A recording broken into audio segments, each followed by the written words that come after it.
स्वागत है आप सभी का आपके अपने YouTube चैनल सॉफ्ट स्टडी पर।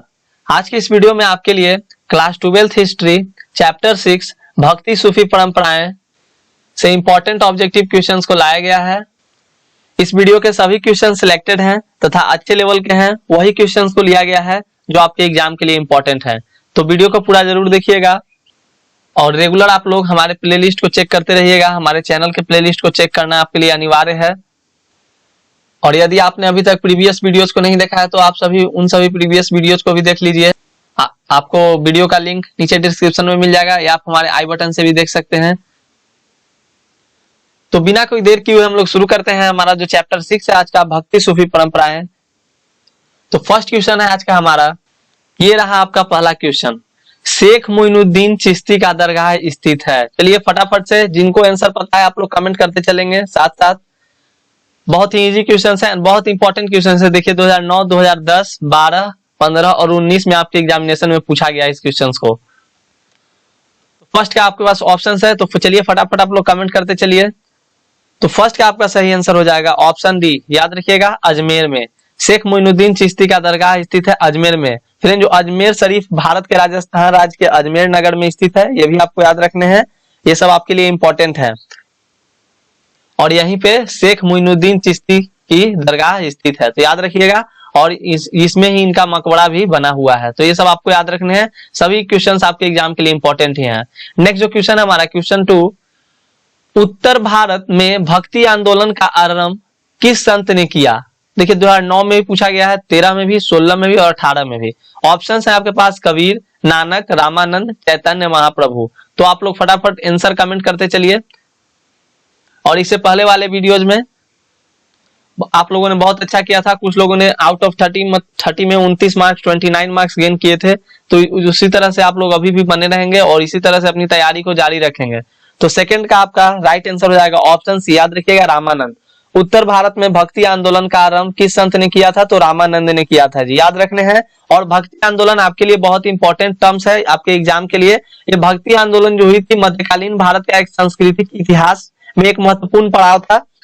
इस काल में सामाजिक धार्मिक सुधारकों की धारा द्वारा समाज विभिन्न से भगवान की भक्ति का प्रचार प्रसार किया गया था भक्ति आंदोलन में, तो याद रखिएगा। नेक्स्ट जो क्वेश्चन है हमारा क्वेश्चन नंबर 3, गुरु नानक का संबंध किस धर्म से है? चलिए साथियों आप लोग आंसर को कमेंट कीजिए। तो थर्ड का राइट आंसर क्या हो जाएगा? सभी लोग अपने से देखेंगे, पार्टिकुलरली रूप से सभी क्वेश्चन को अच्छे से देखिए और आंसर देने की कोशिश कीजिए। और आपने अगर पीछे प्रीवियस वीडियोस को नहीं देखा है तो उन सभी वीडियोस को भी देखिए। तो बहुत सही, बिल्कुल सही, option A the right answer Sikh. Guru Nanak का संबंध किस धर्म से है? तो सिख धर्म से है।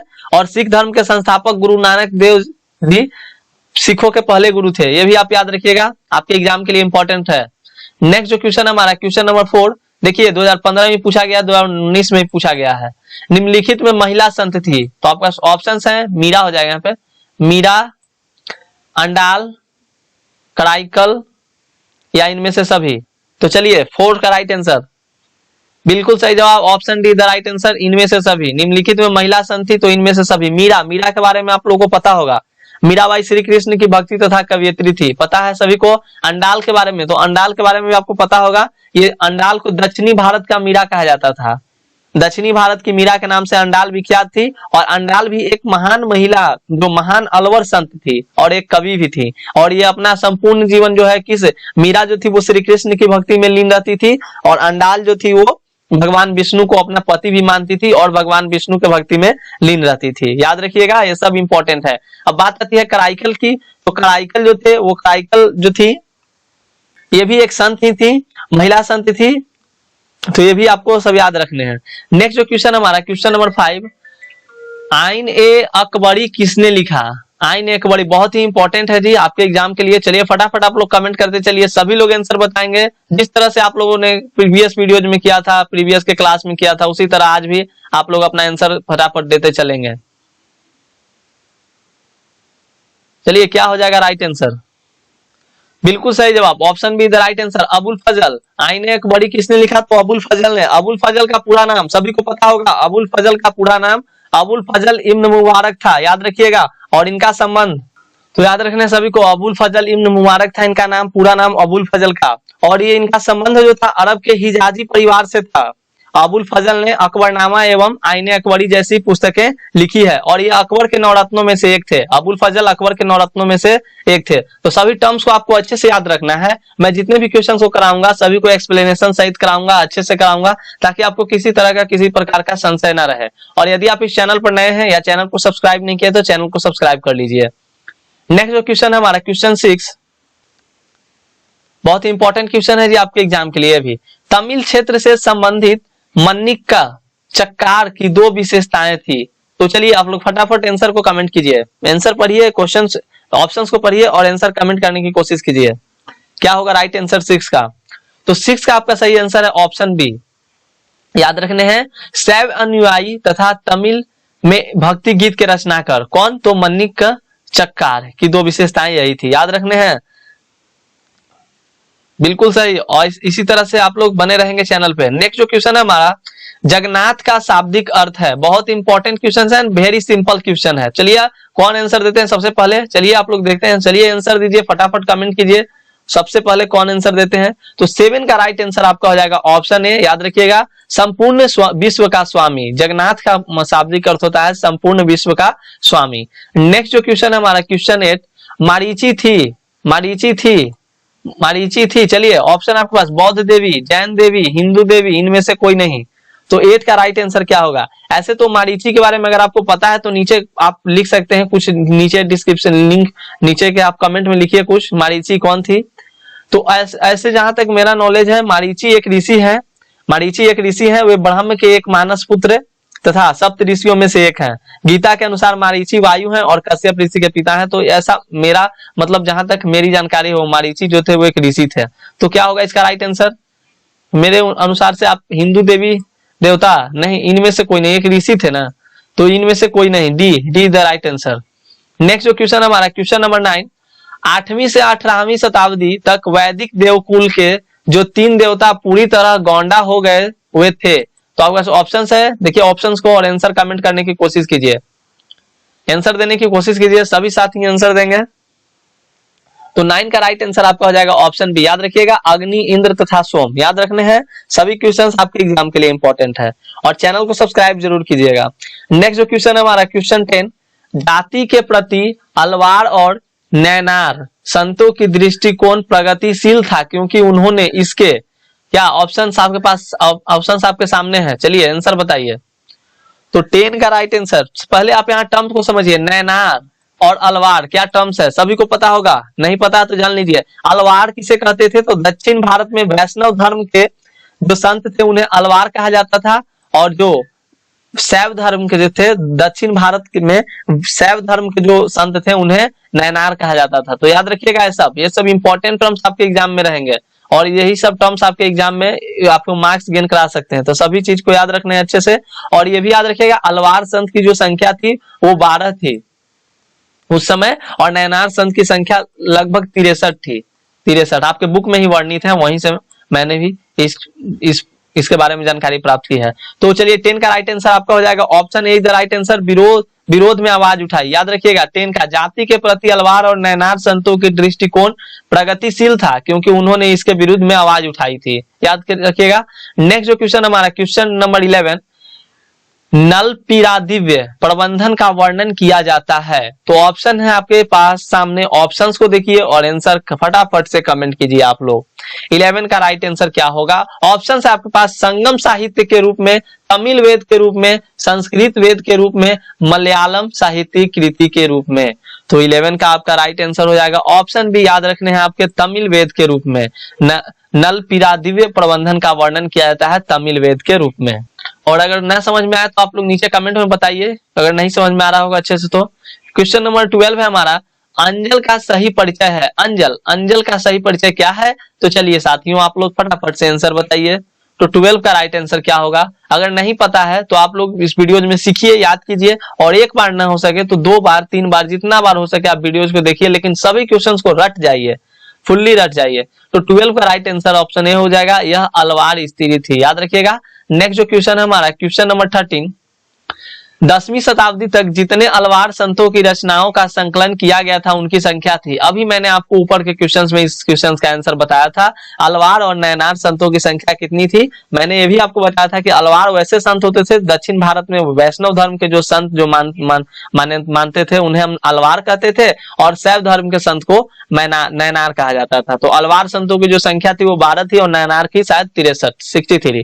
तो याद रखिएगा option A the right answer, 13 का राइट आंसर 12। नेक्स्ट जो क्वेश्चन है हमारा क्वेश्चन नंबर 14।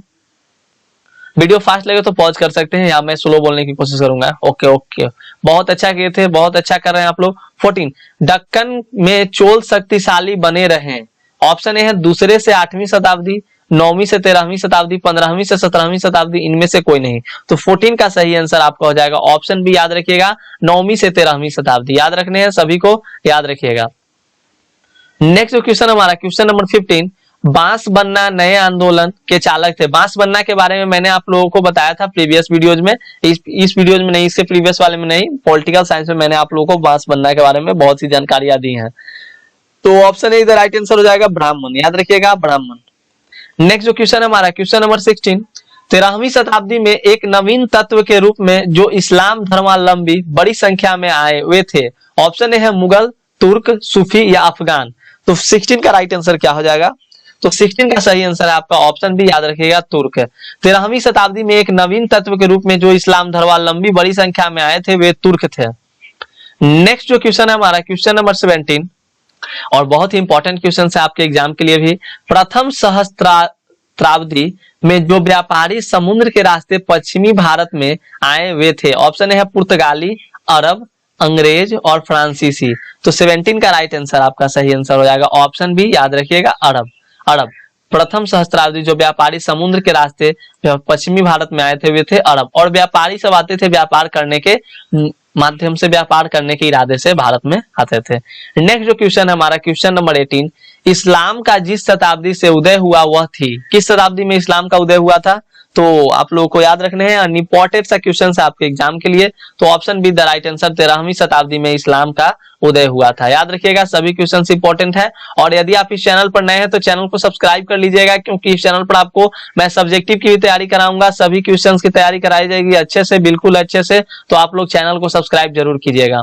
नेक्स्ट जो क्वेश्चन हमारा क्वेश्चन नंबर 19, देखिए 2018 में इस क्वेश्चन को पूछा गया है जी, बीजक में किसके उपदेश संग्रहित है? बीजक, तो इसके बारे में आप लोगों को पता होगा एंड सिंपल सा क्वेश्चन है। तो ऑप्शन है कबीर, गुरु नानक, चैतन्य, रामानंद। नहीं पता है तो आप लोग अभी सीख लीजिए।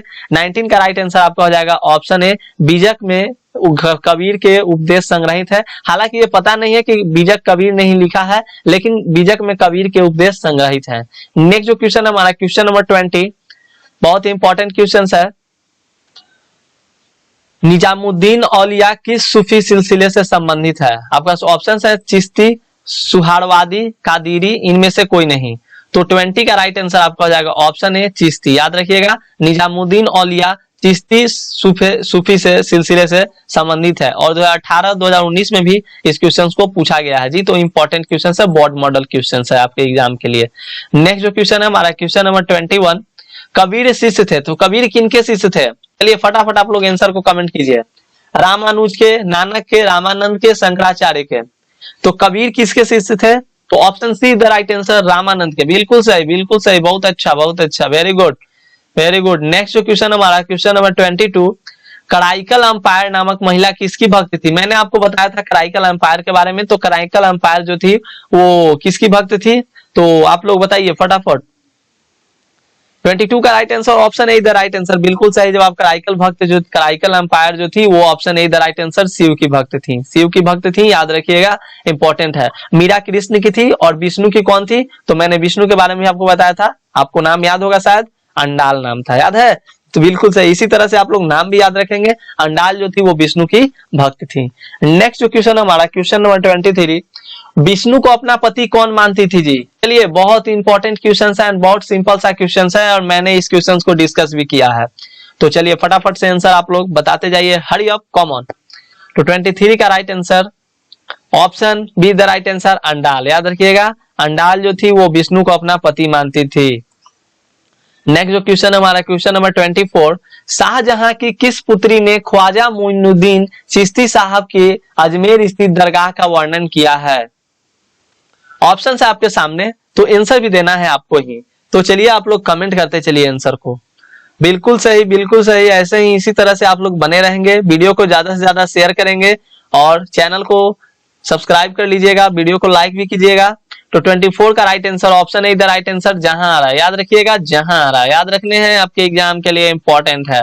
नेक्स्ट जो क्वेश्चन है हमारा क्वेश्चन नंबर 25, पुष्टि मार्ग का जहाज किसे कहा जाता है? पुष्टि मार्ग का जहाज, ये इंपॉर्टेंट टर्म्स है जी आपके लिए। तो ऑप्शन है कबीर, वल्लभाचार्य, नानक या रैदास। तो 25 का राइट आंसर क्या होगा? 25 का right answer option B the right answer, Vallabhacharya. याद रखने हैं, आपके एग्जाम के लिए इंपॉर्टेंट है। और मैं फिर कह रहा हूं, अगर आपको वीडियो एक बार में नहीं याद हो तो आप बार बार, 2 बार 3 बार वीडियोस को देखिए, बट सभी क्वेश्चंस को याद कर लीजिए, क्योंकि सभी क्वेश्चंस आपके एग्जाम के लिए इंपॉर्टेंट है।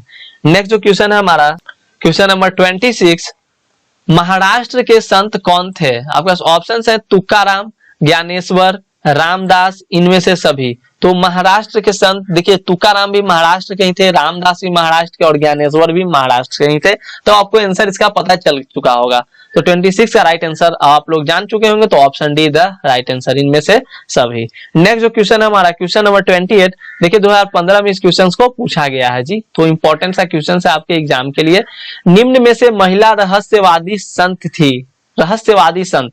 तो ऑप्शन ए है अंडाल, अंडाल के बारे में आप लोग जान चुके हैं, कराईकल के बारे में जानते हैं और मीराबाई के बारे में जानते हैं। तो option see the right answer, Rabia. Rabia जो थी वो रहस्यवादी संत थी, याद रखिएगा, आपके एग्जाम के लिए इंपॉर्टेंट है। नेक्स्ट जो क्वेश्चन हमारा क्वेश्चन नंबर 28, वलवन की पुत्री का विवाह किस सूफी संत के साथ हुआ था? ऑप्शन है निजामुद्दीन औलिया, फराउद्दीन गंज शकर, कुतुबुद्दीन बख्तियार काफी या मोइनुद्दीन चिश्ती। तो क्या होगा राइट आंसर? तो 28 का सही आंसर है आपका ऑप्शन बी, याद रखिएगा, फरीदुद्दीन गंज शकर, याद रखिएगा जी। नेक्स्ट जो क्वेश्चन है हमारा क्वेश्चन नंबर 29, राजकुमार दारा का संबंध किस सिलसिले से था? राजकुमार दारा के बारे में आप लोग जान चुके होंगे। तो 29 का राइट आंसर आपका हो जाएगा ऑप्शन सी, याद रखिएगा, कादिरी। राजकुमार दारा का संबंध कादिरी से था। नेक्स्ट जो क्वेश्चन हमारा क्वेश्चन नंबर 30, ख्वाजा मोइनुद्दीन चिश्ती साहब की अजमेर स्थित दरगाह पर सर्वप्रथम कौन सा सुल्तान गया? तो फटाफट आप लोग आंसर बताइए, आंसर पता हो तो। 30 का राइट आंसर आपका ऑप्शन बी, मोहम्मद बिन तुगलक। मोहम्मद बिन तुगलक के बारे में कल ही हम लोग डिस्कस किए थे बहुत अच्छे से, ये तुगलक वंश के दूसरे शासक थे, सब हम लोगों ने डिस्कस किया था। नेक्स्ट जो क्वेश्चन हमारा क्वेश्चन नंबर 31, सूफी मत की फिरौदोसी शाखा निम्न में से कहां सबसे अधिक पनपी? सूफी मत की। तो 31 का राइट आंसर आपका हो जाएगा ऑप्शन डी, याद रखिएगा, 31 ऑप्शन डी, बिहार, अपने बिहार में, याद रखने हैं जी। नेक्स्ट जो क्वेश्चन हमारा क्वेश्चन नंबर 32, पाहन पूजे हरि मिले किसकी काव्य पंक्ति है? पाहन पूजे हरि मिले किसकी काव्य पंक्ति है? तो 32 का राइट आंसर आपका हो जाएगा ऑप्शन बी, याद रखने हैं, कबीर की। पाहन पूजे हरि मिले कबीर का काव्य है। नेक्स्ट जो क्वेश्चन है हमारा, शंकराचार्य का मत है, ऑप्शन ए है द्वैतवाद, अद्वैतवाद, भेदभाव, भेदवाद या द्वैतवाद। तो 33 का राइट आंसर आपका ऑप्शन बी हो जाएगा, अद्वैतवाद, याद रखिएगा। नेक्स्ट जो क्वेश्चन हमारा 34, वल्लभाचार्य का जन्म हुआ, ऑप्शन ए है आगरा में, बेंगलोर में, वाराणसी में, श्रीरंगपट्टनम में। तो 34 का राइट आंसर आपका हो जाएगा ऑप्शन सी, याद रखिएगा, ऑप्शन सी याद रखने हैं, वाराणसी में।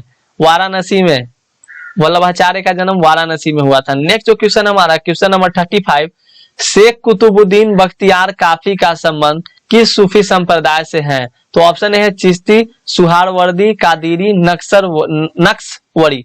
तो 35 का राइट आंसर आपका हो जाएगा ऑप्शन ए, चिश्ती, याद रखिएगा। चिश्ती जो थी वो बहुत अच्छी संप्रदाय थी, मतलब इसी संप्रदाय से बहुत लोग बिलोंग करते थे, तो याद रखिएगा। नेक्स्ट जो क्वेश्चन हमारा क्वेश्चन नंबर 36, और यदि आप इस चैनल पर नए हैं तो चैनल को सब्सक्राइब कीजिएगा, वीडियो को दोस्तों के साथ शेयर कीजिए और ज्यादा से ज्यादा लोगों को चैनल से जोड़ने की कोशिश कीजिए। नेक्स्ट जो क्वेश्चन है हमारा क्वेश्चन नंबर 36, निजामुद्दीन औलिया की दरगाह कहाँ है? निजामुद्दीन औलिया की दरगाह कहाँ है? तो चलिए बताइए। सबसे पहले हम लोगों ने फर्स्ट क्वेश्चन में किया था शेख मोइनुद्दीन चिश्ती का दरगाह के बारे में, तो वो अजमेर में था, लेकिन निजामुद्दीन औलिया की दरगाह कहाँ है जी? तो 36 का राइट आंसर आपका हो जाएगा option A, the right answer Delhi. याद रखिएगा, निजामुद्दीन औलिया की दरगाह दिल्ली में है, याद रखने हैं जी, आपके एग्जाम के लिए इंपॉर्टेंट है। नेक्स्ट जो क्वेश्चन है हमारा क्वेश्चन नंबर 37, काशी में किस प्रसिद्ध संत का जन्म हुआ? ऑप्शन ए है मीरा, कबीर, गुरु नानक, वल्लभाचार्य। तो 37 का अभी मैंने बताया था आपको, वाराणसी में किनका जन्म हुआ था? तो वल्लभाचार्य, यानी option D the right answer, Vallabhacharya. Kashi में वल्लभाचार्य का जन्म हुआ था, याद रखने हैं, आपके एग्जाम के लिए इंपॉर्टेंट है। नेक्स्ट जो क्वेश्चन है हमारा क्वेश्चन नंबर 38, औरंगजेब का संबंध किस सूफी सिलसिले से था? ऑप्शन ए है चिश्ती, सुहारवर्दी, कादिरी और नक्शबंद। मैंने अभी आपको बताया था चिश्ती के बारे में। चिश्ती संप्रदाय बहुत ही अच्छी संप्रदाय थी और इसी संप्रदाय से बहुत लोग बिलोंग करते थे, लेकिन औरंगजेब का संबंध जो था वो नक्शबंद से था, नक्शबंद सूफी से था। तो याद रखिएगा, डी द राइट आंसर 38 का। नेक्स्ट जो क्वेश्चन है हमारा क्वेश्चन नंबर 39, सुल्तान उल हिंद किसे कहा गया? थोड़ा फास्ट हो गया वीडियोस क्योंकि ज्यादा क्वेश्चंस थे। तो चलिए 39, सुल्तान उल हिंद किसे कहा गया? ऑप्शन ए है ख्वाजा मोइनुद्दीन चिश्ती, शेख सलीम चिश्ती, निजामुद्दीन औलिया, फरीउद्दीन गंज ए सरकर। तो 39 का राइट आंसर क्या होगा? तो बिल्कुल सही जवाब 39 का राइट आंसर ऑप्शन ए है। और इसी तरह से आप लोग चैनल पे जुड़ते रहें और वीडियो को लाइक कीजिए, दोस्तों के साथ शेयर जरूर करें। 39 का राइट आंसर आपका ए ऑप्शन ए हो जाएगा, सुल्तान उल हिंद किसे कहा गया? तो ख्वाजा मोइनुद्दीन चिश्ती को। 40 नंबर क्वेश्चन है हमारा, बंगाल के प्रसिद्ध सेन कौन थे? ऑप्शन ए है चैतन्य महाप्रभु, गुरु नानक, कबीर और बाबा फरीद। तो 40 का राइट आंसर आपका हो जाएगा ऑप्शन ए, सही आंसर है आपका चैतन्य महाप्रभु। बंगाल के प्रसिद्ध सेन चैतन्य महाप्रभु थे। नेक्स्ट जो क्वेश्चन है हमारा क्वेश्चन नंबर 41 एंड बहुत इंपॉर्टेंट क्वेश्चन 2014 में भी पूछा गया है इस क्वेश्चन को आपके एग्जाम में। किस भक्ति संत ने अपने संदेश के प्रचार के लिए सबसे पहले हिंदी का प्रयोग किया? तो मैंने सबसे पहले आपको बताया था भक्ति आंदोलन जो थे इन्होंने शुरुआत की थी, तो रामानंद ने। तो 41 का राइट आंसर ऑप्शन सी को लॉक किया जाता है, रामानंद द राइट आंसर। चलिए राइट आंसर रामानंद। नेक्स्ट जो क्वेश्चन है हमारा क्वेश्चन नंबर 42, 2.5 दिन की झोपड़ी का निर्माण किसने करवाया था? ऑप्शन से आपके पास निकोली कांटी, अब्दुल रजाक, एबक या बलबन। तो 42 का राइट आंसर, फटाफट से आप लोग जिनको पता है कमेंट करते चलें। तो 42 का राइट आंसर आपका हो जाएगा ऑप्शन सी, एबक ने। 2.5 दिन की झोपड़ी का निर्माण किसने करवाया? तो एबक ने। बहुत अच्छा साथियों, बहुत अच्छा। इसी तरह से आप लोग बने रहिए चैनल पे, वीडियो को लाइक कीजिए, चैनल को सब्सक्राइब कीजिए और वीडियो को शेयर कीजिए अपने दोस्तों के साथ, ज्यादा से ज्यादा लोगों को जोड़िए चैनल से। नेक्स्ट जो क्वेश्चन है हमारा क्वेश्चन नंबर 43 और last question of this video, Qutub Minar का निर्माण किसने शुरू किया? चलिए आप लोग आंसर को कमेंट कीजिए और जिनका जितना सही हुआ आप लोग फटाफट आप लोग कमेंट कीजिए। कल इससे पहले वाले क्लास में सबसे ज्यादा आप लोगों ने सही किया था, किसी ने आउट ऑफ 30 में 29 सही किया था, किसी ने 28 तो किसी ने 31 आउट ऑफ 31 सही किया था। तो मैं सभी को आप लोगों को बहुत बहुत बधाई देता हूँ, जिनका बहुत अच्छा मार्क्स आया था, बहुत अच्छे वो लोगों ने किया था। इसी तरह से आप लोग करते रहिए। तो 43 का राइट आंसर आपका हो जाएगा ऑप्शन सी। याद रखिएगा, कुतुबुद्दीन ऐबक ने कुतुब मीनार का निर्माण करवाया था। और आप लोग चैनल पे इसी तरह से बने रहेंगे, वीडियो को लाइक कीजिएगा, वीडियो को शेयर कीजिएगा अपने दोस्तों के साथ और चैनल को सब्सक्राइब कर लीजिएगा। और फिर से हम लोग मिल देंगे कल इसी समय पे, तो और सुबह में 8 बजे। तो मिलते हैं हम लोग अगले वीडियो में, तब तक के लिए धन्यवाद। और इसी तरह से आप लोग चैनल पे आ जाइएगा, आप लोग को नोटिफिकेशन मिल जाएगा। किसी तरह का आप लोग को इन्फॉर्मेशन चाहिए तो हमारे व्हाट्सएप नंबर से कांटेक्ट कर सकते हैं। तो चलिए मिलते हैं हम लोग अगले वीडियो में, तब तक के लिए धन्यवाद, टेक केयर।